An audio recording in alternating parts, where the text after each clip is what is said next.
On behalf of Government Arts and Commerce College, Netrang, Bharuch, Gujarat, from Garbi, Gujarat, I warmly welcome you, all participants.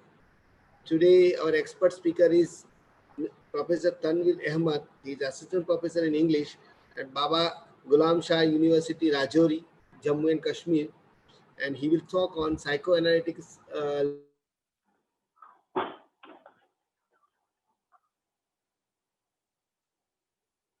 we all have interest in it. Secondly, Dr. Ahmed is also known for his YouTube channel that is called UrAkedmi, and he is also busy in developing e-content and all this you can say internet related programs. And he is not only a very good assistant professor in the English literature, he also develops many e-contents relating to theories. I have when I have searched him on YouTube, I have found structuralism, deconstruction, and all material. You can have afterwards. You can have that material too on YouTube.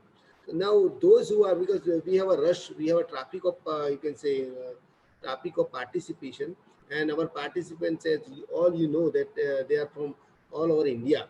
So those who have not luckily entered into this web room, they can go to YouTube. This is live on YouTube. So, sir, before, miss, I don't want to waste time now. I invite you, I welcome you on our 30-second webinar, and it is a grand success now. So, thank you. You can address now. Thank you, sir. I, Tanvir Ahmed, welcome all the participants to 30-second webinar conducted by Government Arts and Commerce College, Netrang, Bharuch. And I congratulate sir on their successful conduction of the webinars that they have been doing a great job in this lockdown period. Now, in today's lecture, what we would be dealing with is introduction to psychoanalytic literary theory. Now, psychoanalytic literary theory is one of the important theories in the contemporary times, besides others like Orientalism, structuralism, deconstruction, Marxism, feminism. Amongst all these literary theories, psychoanalytic literary theory has its own importance or significance. Now, in this webinar, since we have got only 60 minutes, I hope I am audible. Yeah, yes, sir. Yes, sir. You're audible.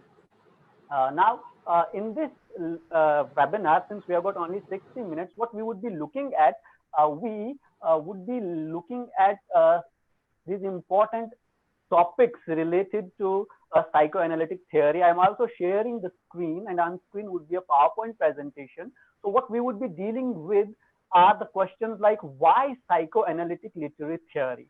For example, a student of literature, why does he need at first place a psychoanalytic analysis or theory to interpret literature? Secondly, we would be dealing with the structure of human mind.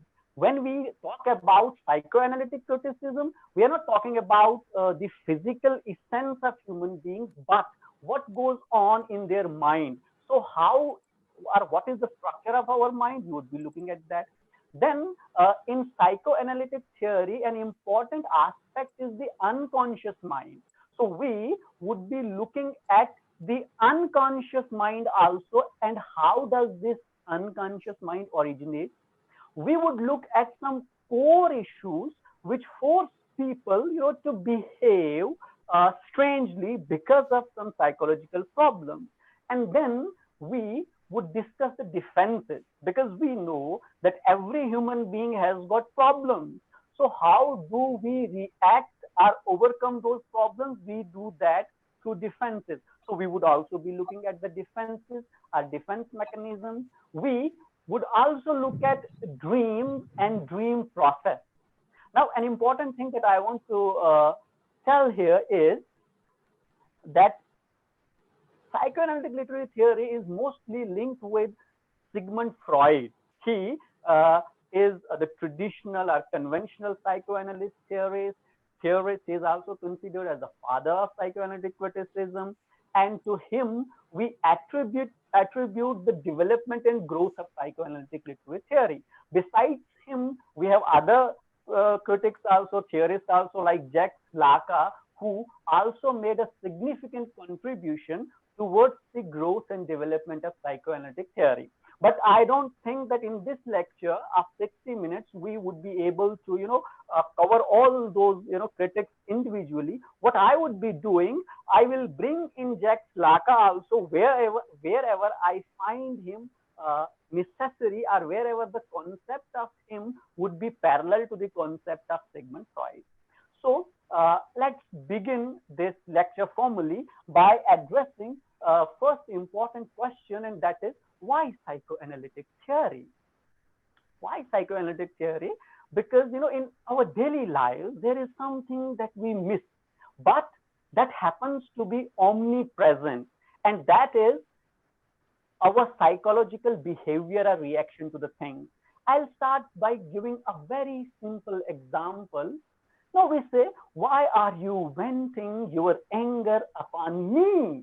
Now that's a very common thing. So someone is frustrated and he comes and, he starts talking to us, in things which we don't like. And we say, भाई अगर आपको कोई problem है, तो आप वो problem मुझ पे क्यों निकाल रहे हो? Why are you, though you are frustrated, why do you vent that anger upon me? So that is an important aspect of our lives which we usually go through. So that is an important aspect of psychoanalytic theory. In order to understand that why does a person vent his anger on a third person, it is important for us to understand the psychoanalytic literary theory. The other thing is, in every home, there is sibling rivalry. Now, what is behind that sibling rivalry? Why do people are, the siblings rival with one another is an important aspect of our life. So both these behavioral patterns, are both these aspects of our personality are directly related to how our mind governs our actions and our body. Therefore, it is important for us to understand and know psychoanalytic literary theory. Thirdly, in 14th century, 13th century, or in earlier days when people were writing literature, they were more into the physical description of their character. And an example that I would like to quote here would be of John Bunyan's Pilgrim's Progress. We know Pilgrim Christian in that particular novel, when we are introduced to him initially, we find him in rags, wearing clothes which are ugly, which are torn, and that we get, and that symbolizes that this person has got a lot of problem or burden over him. But when he overcomes that burden, what happens to the Christian is that he is now in white clothes. Now, what has changed? Not internally, we are not told about the journey inside his mind, but what we are told about is, his external change. But then let's move ahead few centuries, and we have Virginia Woolf. Now, what Virginia Woolf tells us, she tells us about stream of consciousness. She would take us deep into the mind of character rather than explaining us how they look, what they wear, what they do. Rather, we have long silent speeches where a character doesn't speak, but what goes inside his mind is told to us. Now, these two things are important in order for us to understand, this psychoanalytic theory, so that we may be able to understand the 20th century literature better. Another reason for this would be, Harold Bloom, a critic who wrote a book in 20th century and called it the age of anxiety. And anxiety is a word which is related to our psychology. Now, if we are living in an age of anxiety, how can we be unaware about analyzing ourselves through a process which we call as psychoanalytic theory? Now, that is why we need psychoanalytic literary theory, or why we must be aware about it. Now, since we want to know this literary theory, what we would be doing next, we would try to dwell into our mind, and here we would talk about the structure of our mind. How is our mind structured, or what Sigmund Freud particularly tells us about our mind? So, Sigmund Freud tells us that our mind consists of three parts, and those three parts would be a conscious mind, subconscious, and unconscious. Now, he also gives us an example of iceberg theory, where he says that this conscious mind is only the tip of the iceberg. And most of the things, they happen deep down in subconscious mind and unconscious mind. Now, here I would like to tell you that how should you classify this conscious and unconscious mind. We will leave this subconscious mind here because we will deal with it later. I say that conscious mind would be the hero of a movie. So for example, if you have watched Bahubali, one of the most famous movies from India, Bahubali, the hero, would be the conscious mind because he has to fight against all the evil plans that unconscious mind would be planning there. And unconscious mind would be a good villain, Balal Dev from Bahubali. So there is consistent tug of war between unconscious mind and conscious mind, and whenever conscious mind fails to stop the activities of unconscious mind, we have psychological problems. So what is unconscious mind? How does unconscious mind originate? When does unconscious mind originate are some important questions. So let's talk about the origin of unconscious mind. We are told that unconscious mind originates when we repress a thought. Now, when we repress a thought, it means that it will originate at a time when we are well aware about suppressing a thought, or an unfulfilled wish, an unfulfilled desire, and a bad experience. So in this regard, Sigmund Freud tells us about, id, ego, and superego. Now, these three psychological developmental stages of human being, where superego is most important. And superego is a stage, where Sigmund Freud tells us that our conscience comes into being. We are very much conscious about the reward and punishment. A guy would do only those things for which he would be rewarded, and would, probably be punished if it does something bad. Now, when we have this understanding of good and bad, we also have understanding of likes and dislikes. So here, maybe we start liking something. And when we start liking something, so that raises a wish within us. But somehow that wish doesn't get fulfilled. Now, when that wish doesn't get fulfilled, what we do? We repress that thought. So the moment we repress that thought, Freud says that this unconscious mind comes into existence. But Jacques Lacan has something different to say about it.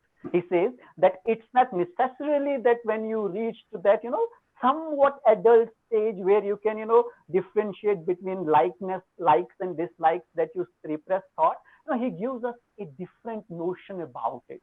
And he talks about other with capital O and other with small o, where he tells us that when child grows up and he enters into the symbolic stage, which is, when...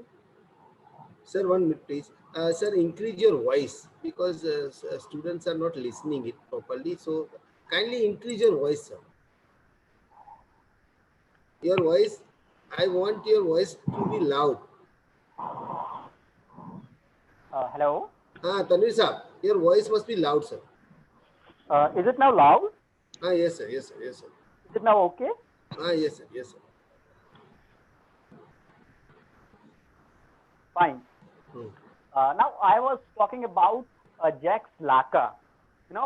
He tells us about other and other. And he says that when a child enters into the symbolic stage, where he would start uttering words, language consists of symbols. So when he starts talking mother, father, he starts slightly relating things. And if you understand the behavior of a child, you would understand that initially child has got great liking towards mother, isn't it? For example, there's a child and you tell him, okay, I'll beat your mother. Your mother has fled, isn't it?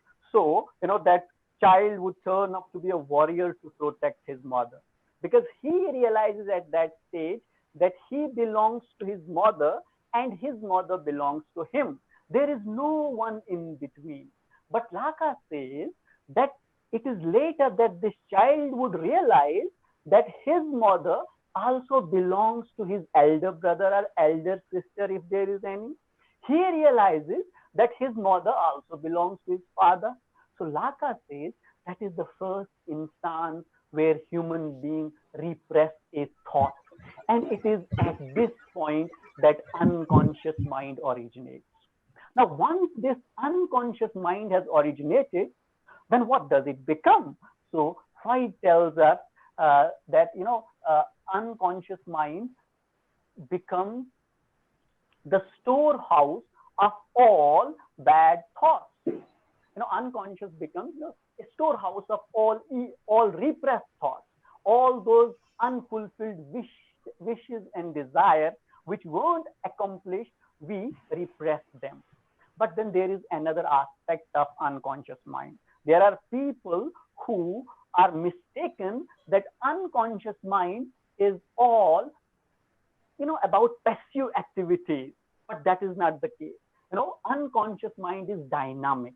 It is always in an active state. Now, there's a time when, I forget to carry forward the PowerPoint, so that inconvenience would be regretted. I would try to, sync myself with PowerPoint so that, both things go well. But what we have, unconscious mind as a dynamic process, as an active state where it consistently intrigues, makes plans in order to, push those repressed thoughts back into our conscious state so that it can affect our personality, our behavior. Another important aspect of unconscious mind is it is structured like language. Now, how I have understood this, structured like language, if any participant in this webinar differs in interpretation of this particular statement, I would be more than happy so that we can have, engage if someone thinks that this means differently. What I feel that why is unconscious mind structured like language, we need to understand the structure of language.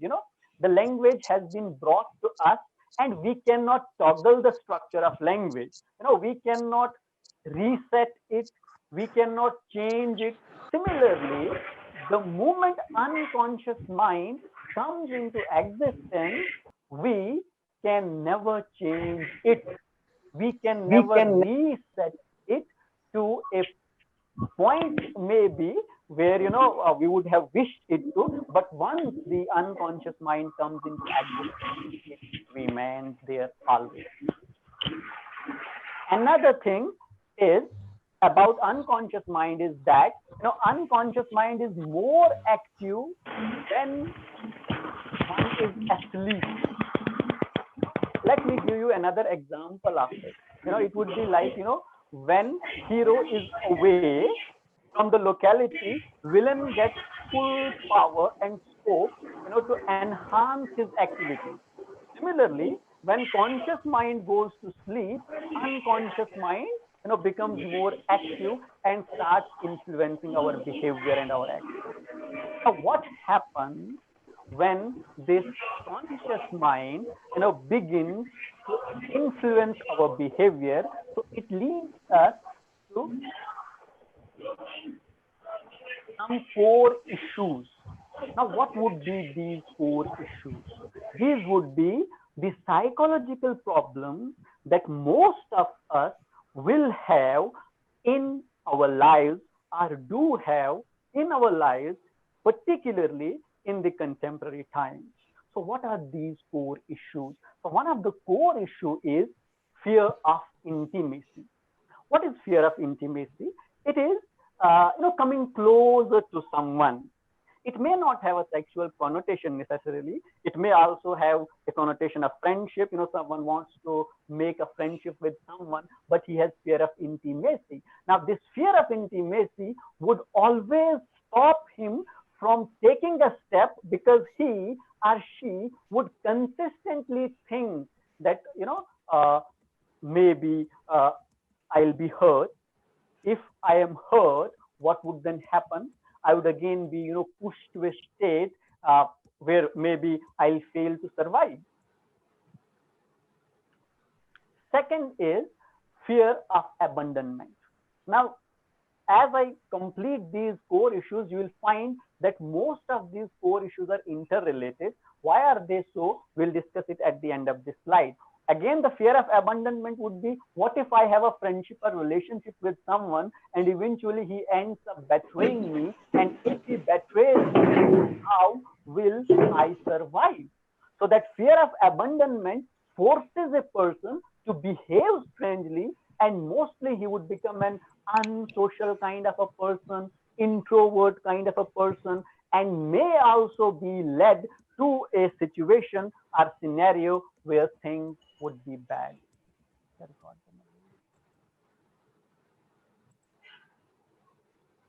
Another is fear of betrayal.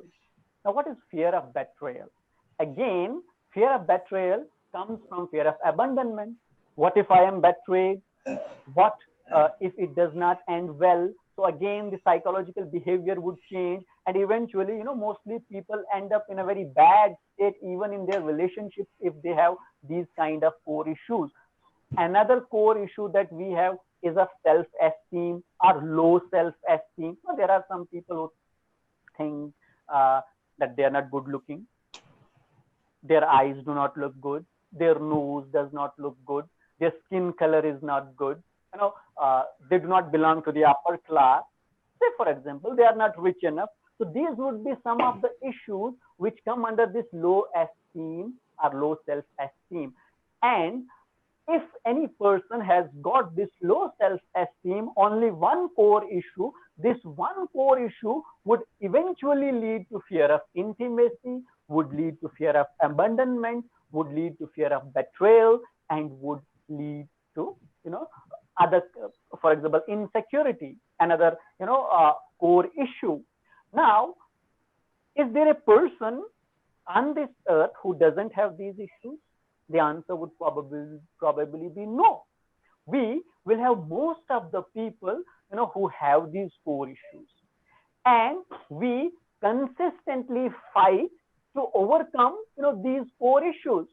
And, in fighting, at times, these core issues become our defenses. But the defense aspect of these core issues would be negative. Say, for example, someone has fear of abandonment, and this fear of abandonment or fear of betrayal leads him to become an unsocial kind of a person, because he is trying to defend one of his psychological problems, but that psychological problem leads eventually to another psychological problem where he loves to be completely alone. And being an unsocial is not always a good activity or a good behavior or a good character or characteristic of a human being. So, in order to overcome these fears, these core issues, every human being has a defense or a defense mechanism. And that defense mechanism is all about conscious mind. That is our hero who struggles and fights against the intrigues of the unconscious mind, who at every point of time tries to stop the activities or the brutal activities of unconscious mind, which intentionally would be trying to influence our behavior. So what are our defenses? Let's take a look. One of the defense would be selective perception. Now, how do we perceive things? We would not like to perceive those things which push us to the negativity, to that stage where we become upset. So what our conscious mind does, it filters only those things which he thinks, that is, which conscious mind thinks is good for ourselves, is good for our psychological health, is good for our thinking. The other defense that we use is selective memory. We are our conscious mind, would define that which memory should we remind or remember and which we should not. Say, for example, we have a bad experience, had a bad experience some 6 months ago or a year ago, and now that has haunted us for a long time. Now, what would we do? We would try to think as minimum, as less about that aspect of memory, which in one way or the other way hampers our, haunts or changes our behavior or our behavioral pattern. So what human beings do, they have this defense mechanism of selective memory. And if this selective memory is strong, we are, healthy human beings, both physically and mentally. But if they are weak, then there's a problem. Another is denial. Dr. Ahmed is using, sir, for 2G. In Kashmir, only 2G is there. And except Kashmir, we all have enjoying 4G. And this man using just 2G and very far, the hilly area. Rajouri is very hilly area, and he's very far from us. So there may be network problem. But what he said is very good. So let me hear, because tomorrow I have to project it. Tomorrow I have to present also psychoanalytic theory, right, in John Keats. So what he said is that your socio-cultural aspects that influence you, and that's why you find it not compatible, this desire, not compatible to express your desire in society, and that's why you are in a compromised sense. You behave in a compromised sense, and you have that denial, you have that suppressed kind of feeling, and these suppressed kind of feeling are there stored in the unconscious. So unconscious is a kind of storehouse, right? He used to say. Sir, please. Tanvir sir. Sir, I am not audible. You are audible, sir. You are audible. Earlier you are not.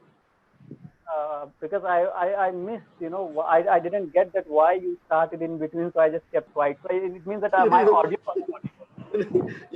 Just I managed because I thought that you are using only 2G, na, sir. So I thought that you might be disconnected, right? So let me recap something you told about. So what I was talking about was I was talking about denial. But, we deny a particular bad experience.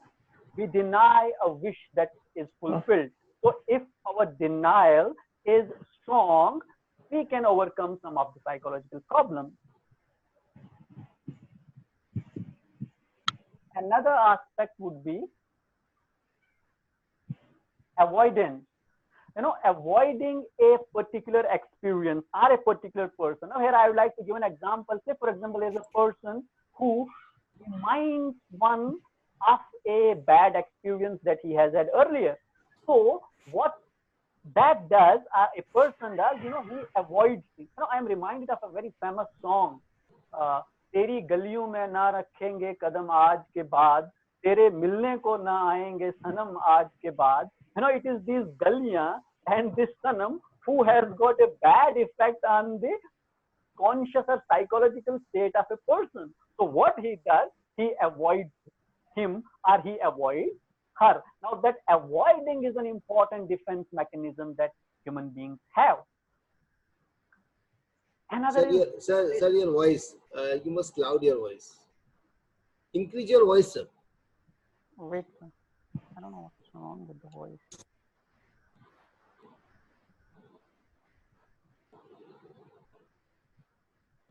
Hello? Yes, sir. Yes, sir. Is it now well audible? Well audible. Fine. I don't know why today we are having this problem of audio. That may be because your mic may be far, right? Yeah, it's okay now. It's okay now. Yes. So coming to displacement. Now, what is displacement? You must have heard a very common activity or a common saying in your life. In Kashmiri we say, I would be saying a Kashmiri sentence here and then I'll translate it. We say, Boznavun Nashi, Vanun Lessless. It's like, there is mother-in-law and daughter-in-law, Saas Bahu, and in between comes the groom. And if mother-in-law has to say something to the daughter-in-law, she would not be directly addressing the daughter-in-law, rather addressing the poor groom. So what she does, the person who affects her psychology, she would displace him with something else, isn't it? Address someone else and vent her anger on something else, which I said earlier, that why does a person vent his anger on a third person who has got nothing to do with whole issue? So that is a defense mechanism which we use in our daily lives. And that is why we must be aware that why this defense mechanism comes into force. Why do we behave in a particular manner? Now then there is another defense mechanism that we human beings use in order to overcome the core issues, and that is projection. Now what would be projection?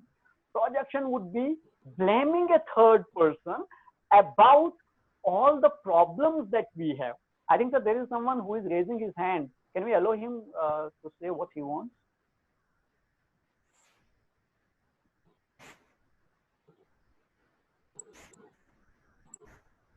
I have Dr. unmuted. Raja, I think R. Nagarajan Raja is there. Yeah. Yes, Mr. Raja, would you like to say something? Hello? Yes. Mr. Raja. Yes, sir. Yes. Okay. And now itself I got link, sir. Okay. Pardon? I think he's not audible. I think, okay. So it is about the audio, sir. Okay, you can continue, sir. About my audio? No, about his audio. He might not have got that audio.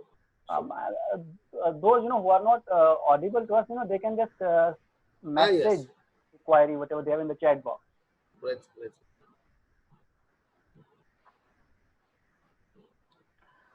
The last defense mechanism that we have is about regression. Now, regression is a complicated one also, because it has to be very selective. Regression means going to a good state or experience of the past. Say, for example, in the contemporary state or in the current state, you are experiencing a very bad, situation. So what you would do, you would think about some good, nice activity of the past. And in this case, the best example that I can cite of is William Wordsworth. Remember his poems like Daffodils, composing few lines about Tintern Abbey, for example. What were those? They were his childhood or youth experiences, which he later, through his fancy and imagination, converted into a poem. And he himself says that the poetry are those good experiences of the past are best resorts for him whenever he is in a bad psychological shape. Now these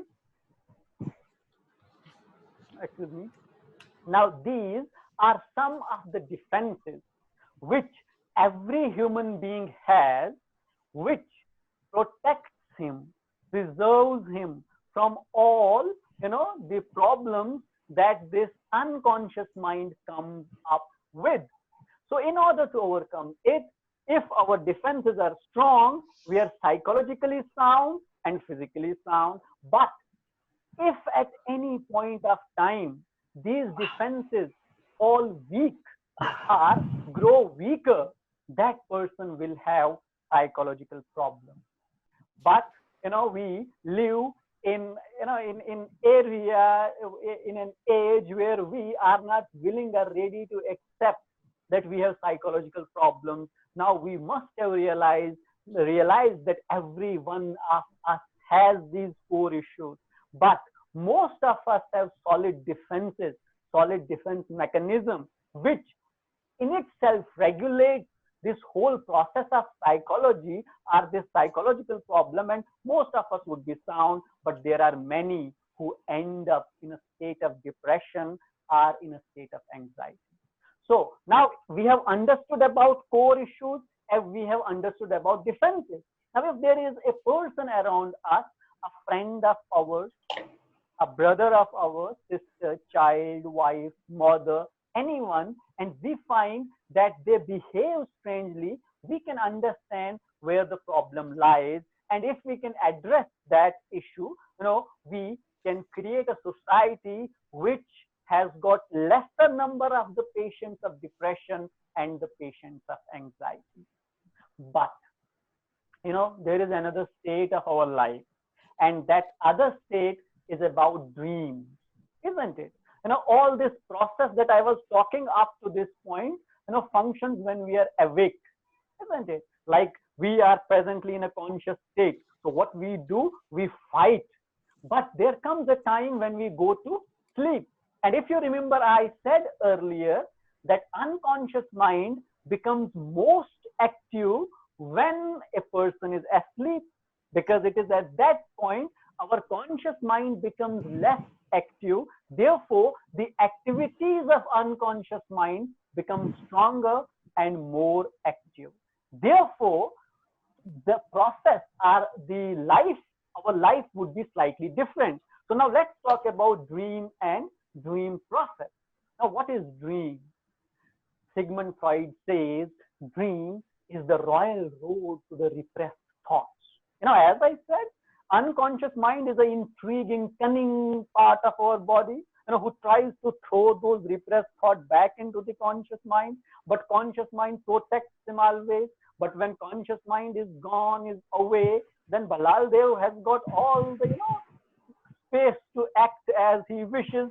So what he does, he intrigues and tries to throw all those repressed thoughts back to the conscious mind.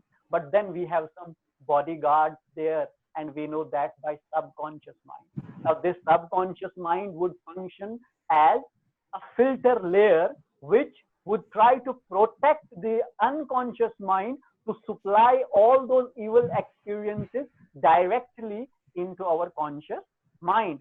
So when it does so, we have dreams, but those dreams have got different forms or different ways. So why do we have dreams? We have dreams because when we are asleep and unconscious mind is more powerful, he throws those repressed thought back to conscious mind that tries to throw them there. So they appear as in the form of a dream. But here we can disagree also with what Sigmund Freud has to say, because it's not always a repressed thought which we have in our dreams. There are sometimes dreams which have got nothing to do with the repressed thought. Or say, for example, there would be a time when we have a dream about a thing about which we never thought of. But still, this is what Sigmund Freud says. This is how we have dreams. But once we have dreams, before I come to manifest and latent dreams, here I would be talking about the process of dreams. How do we have dreams? Dreams are of two types, and they come with displacement and they come with condensation. Now, what is displacement? Displacement is all about this subconscious mind. Let me give you an example. Say, for example, there is a person who knows about an enemy, and he thinks consistently about that enemy, and when he sleeps, his conscious mind becomes slightly passive. So unconscious mind would remind him of his enemy. So he may end up seeing a snake in his dream, isn't it? And we in our tradition are told that if you see a snake in your dream, that most probably would be because you have many enemies, isn't it? That's how we relate. So that enemy is actually displaced into a snake. We don't see the same person in front of us. So that is dream process. What does dream do? It brings in a different or displaces or replaces an original enemy with something which is more threatening. The other aspect of dream is condensation. What is condensation? Condensation, see, we human beings have got a lot of problems. We do not have one problem, isn't it? When there is a person who has got many problems, and he has suppressed many things. Now, what dream does? So when we are asleep, we have only 3, 4, 5, 6, 7, 8 hours, to give to unconscious mind to make all those repressed thoughts express themselves. But then he cannot, see, in technological language, you would say bandwidth. उसकी bandwidth कम होगी, so a lot amount of data it cannot be flowed or thrown into the conscious mind. So what it does, it condenses all those repressed thoughts, unfulfilled wishes, unfulfilled desires, bad experiences into, say, for example, one ferocious animal or setting. Now, what would that ferocious thing be? Say, for example, a ferocious lion chasing a person in dark, dense forest where he has lost his way and it's a kind of a maze.